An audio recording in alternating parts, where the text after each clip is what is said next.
Quân đội Myanmar đốt cả làng thành tro vì chứa phần tử cực đoan. 200 cảnh sát phong tỏa tòa soạn báo, bắt giữ 5 người gây chấn động Hồng Kông.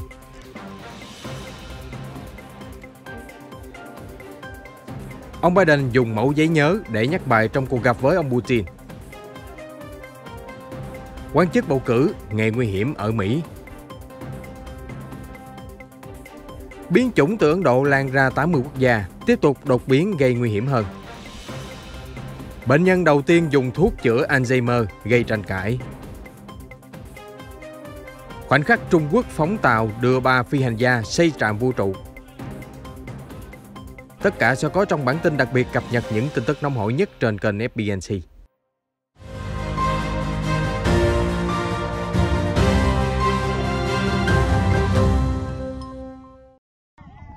Đàn áp dân thường khiến hàng trăm người mất nhà cửa. Mới đây, lực lượng an ninh Myanmar còn bị tố cáo đốt phá một ngôi làng ở miền Trung quốc gia Đông Nam Á này sau một cuộc giao tranh ác liệt với nhóm vũ trang thiểu số. Hôm qua, ngày 16 tháng 6, nhiều người dân cho biết 2 người cao tuổi đã không tháo chạy kịp thời và bị thiệt mạng thương tâm trong vụ cháy.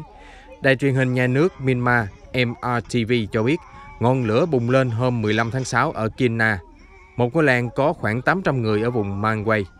Truyền thông nhà nước cho rằng làng chứa chấp phần tử cực đoan, âm mưu khiến chính quyền quân sự mất tín nhiệm nên cần phải dùng vũ lực trấn áp. Theo Reuters, tất cả những gì còn lại của làng Kinma hôm nay là khoảng 30 ngôi nhà, còn 200 ngôi nhà khác đã biến thành tro tàn và những đống gạch vụn. Lửa cháy lớn đến nỗi có thể nhìn thấy thông qua hình ảnh vệ tinh của NASA lúc gần 10 giờ tối ngày 15 tháng 6.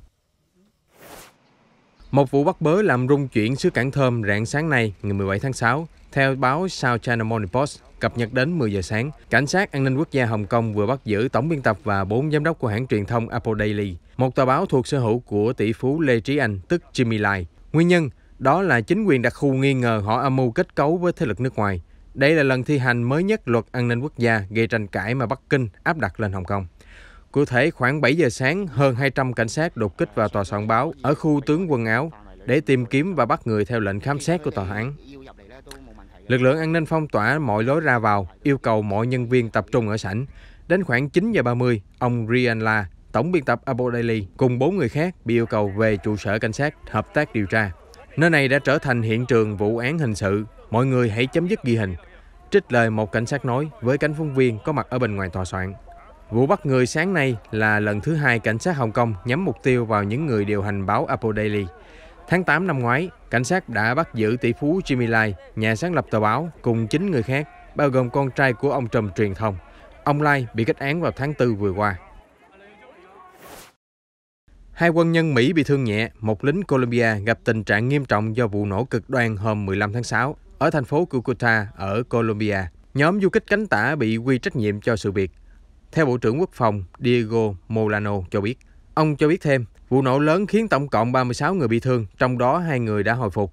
Quân đội Colombia đang treo thưởng 500 triệu peso, khoảng 3 tỷ đồng cho bất kỳ ai cung cấp manh mối điều tra thủ phạm đứng đằng sau vụ tấn công.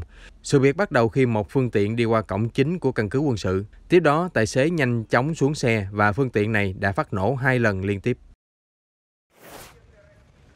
Tổng thống Biden dường như mang theo một tờ giấy ghi nhớ giúp ông không quên những gì cần nói trong cuộc gặp thượng đỉnh quan trọng với Tổng thống Nga Vladimir Putin hôm 16 tháng 6. Theo New York Post, nhà lãnh đạo Mỹ có vẻ đã cố giấu tờ giấy nhỏ khỏi đôi mắt của ông Putin, một cựu mật vụ cơ quan tình báo KGB, khi họ ngồi đối diện nhau tại chiếc bàn nhỏ trong căn biệt thự cổ kính từ thế kỷ 18 nhìn ra hồ Geneva, Thụy Sĩ.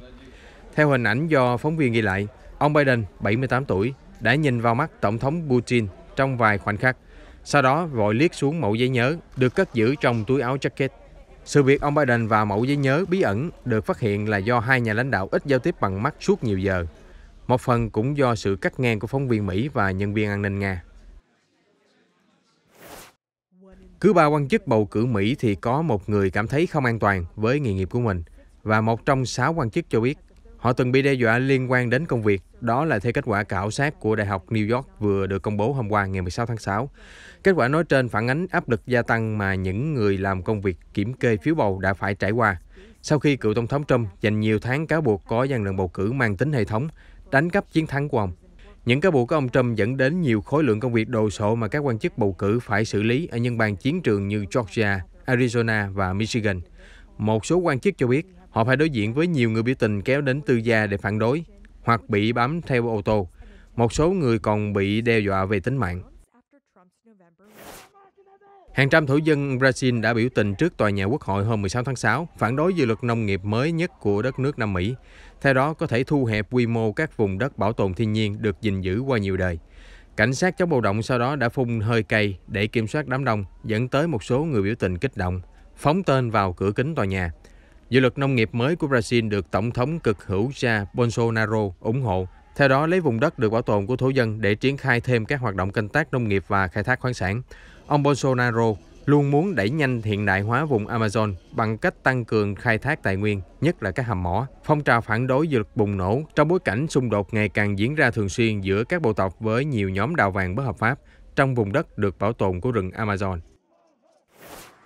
Phi công và các nhân viên ngành hàng không ở Ireland đã tập trung biểu tình trước tòa nhà Bộ Y tế nước này vào hôm 16 tháng 6, phản đối những quy định hạn chế di chuyển nghiêm ngặt chống Covid-19, khiến ngành hàng không gặp khủng hoảng nghiêm trọng. Đầu tháng 6, hãng Stobart Air với 480 nhân viên đã bắt đầu quá trình thanh lý. Một phi công của hãng nói với Reuters, tin tức về sự sụp đổ của Stobart Air là một cú giáng đòn nữa vào ngành hàng không đang tê liệt của Ireland. Chúng tôi mất 500 việc làm chỉ trong cuối tuần qua. Chúng tôi kêu gọi chính phủ hành động, nhưng họ từ chối. Các phi công kêu gọi chính phủ sử dụng xét nghiệm kháng nguyên nhanh để nối lại hành trình bay quốc tế, từ đó vực dậy ngành hàng không. Theo Reuters, Ireland có quy định cấm bay quốc tế nghiêm ngặt nhất Liên minh châu Âu EU và đã khuyến nghị hạn chế mọi di chuyển không cần thiết đến ngày 19 tháng 7. Sau đó, nước này dự kiến sẽ áp dụng hộ chiếu vaccine theo chương trình chung của EU. Chính phủ Mexico vừa thừa nhận được báo cáo điều tra ban đầu liên quan đến vụ sập cầu vượt thảm khốc hồi tháng trước, khiến 26 người thiệt mạng ở thủ đô Mexico City. Công ty DNV của Na Uy, một bên điều tra độc lập được chính phủ Mexico thuê để tìm hiểu nguyên nhân tai nạn, hôm 16 tháng 6 gửi báo cáo cho biết có 6 lỗi về cấu trúc xây dựng dẫn đến vụ sập, bao gồm lỗi kỹ thuật của các đinh vít và một giá đỡ bị biến dạng trong vụ tai nạn. Báo cáo chi tiết sẽ có trong vài tháng tới. Vụ sập cầu vượt tuyến metro chính là tai nạn đường sắt nghiêm trọng nhất ở Mexico trong nhiều năm, khiến Tổng thống Obrador và tỷ phú Carlos Slim phải đối diện với búa rìu dư luận. Ông Slim, người giàu nhất Mỹ Latin, là chủ sở hữu của công ty xây dựng Grupo Carso. Đây là công ty phụ trách chính dự án tuyến metro số 12 đã bị sập trong thảm kịch rúng động Mexico. Chuyển sang một vài tin nhanh về Covid-19. Biến chủng Delta phát hiện đầu tiên ở Ấn Độ hiện đã lây lan đến hơn 80 quốc gia trên thế giới và tiếp tục đột biến, theo quan chức của WHO cho biết hôm qua ngày 16 tháng 6. Các nghiên cứu cho thấy biến chủng Delta nguy hiểm hơn là những biến chủng khác với tốc độ lây nhiễm tăng cao. Người bệnh có triệu chứng nặng hơn. Tuy nhiên, WHO nói đây chỉ là mối nghi ngờ, cần phải nghiên cứu kỹ hơn. Mặt khác, bà Maria Van Kerkhove, một quan chức chuyên trách COVID-19 của WHO cho biết, cơ quan này đang theo dõi báo cáo về biến chủng Delta cộng. Đó là đột biến mới của virus mà giới chức y tế vẫn chưa hiểu rõ.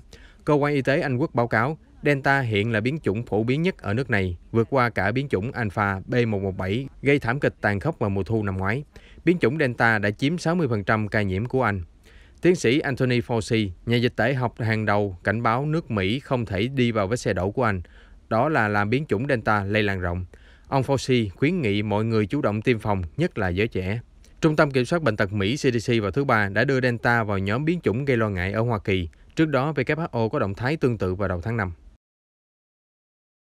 Một sắc lệnh được thủ đô Moscow, Nga ban hành hôm qua ngày 16 tháng 6 yêu cầu tất cả người làm việc trong ngành bán lẻ, làm tóc, lái taxi, nhân viên ngân hàng, giáo viên, nghệ sĩ trình diễn đều phải tiêm ngừa vaccine COVID-19.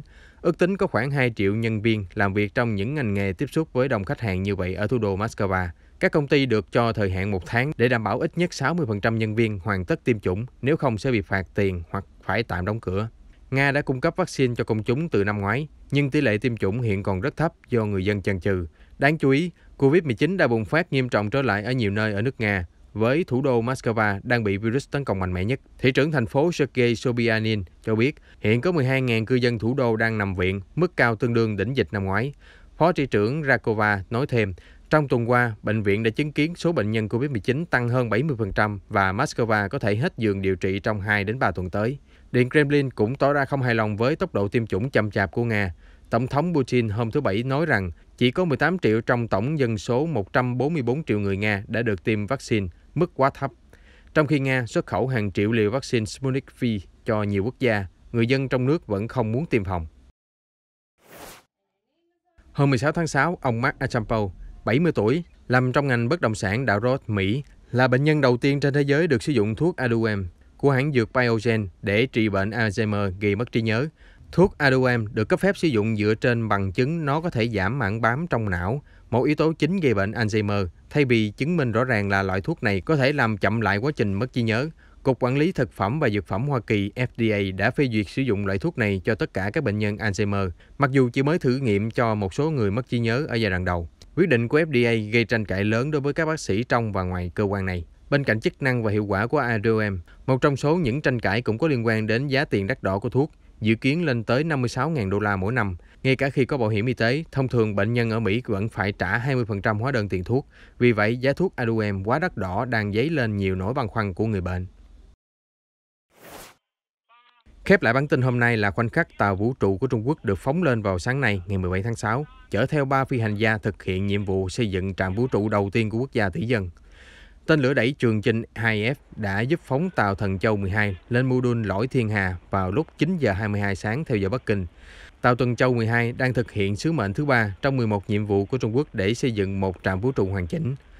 Công tác xây dựng đã bắt đầu từ tháng 4 với việc phóng Thiên Hà, mô đun đầu tiên và lớn nhất của trạm. Tàu Thuần Châu 12 sẽ đưa 3 phi hành gia Trung Quốc lên sinh sống và làm việc 3 tháng ở mô đun Thiên Hà. Nó có hình dạng trụ và to hơn kích cỡ xe buýt một chút. 3 phi hành gia sẽ kiểm tra các vấn đề công nghệ mô đun, bao gồm hệ thống hỗ trợ sự sống. Họ cũng sẽ thử nghiệm các sức chịu đựng của con người, cả về thể chất lẫn tâm lý, khi ở trên vũ trụ thời gian dài. Đây là lần đầu tiên Trung Quốc đưa người vào vũ trụ sau gần 5 năm. Nước này sẽ cần thêm 3 chuyến bay có người khác để xây dựng Thiên Cung, trạm vũ trụ đầu tiên của Trung Quốc. Trạm này dự kiến hoàn thành và có thể đưa vào vận hành trong năm 2022. Chúng tôi sẽ cập nhật những sự kiện quốc tế mới nhất trong bản tin nóng của FBNC phát sóng vào lúc 15 giờ hàng ngày. Xin mời quý vị đón xem.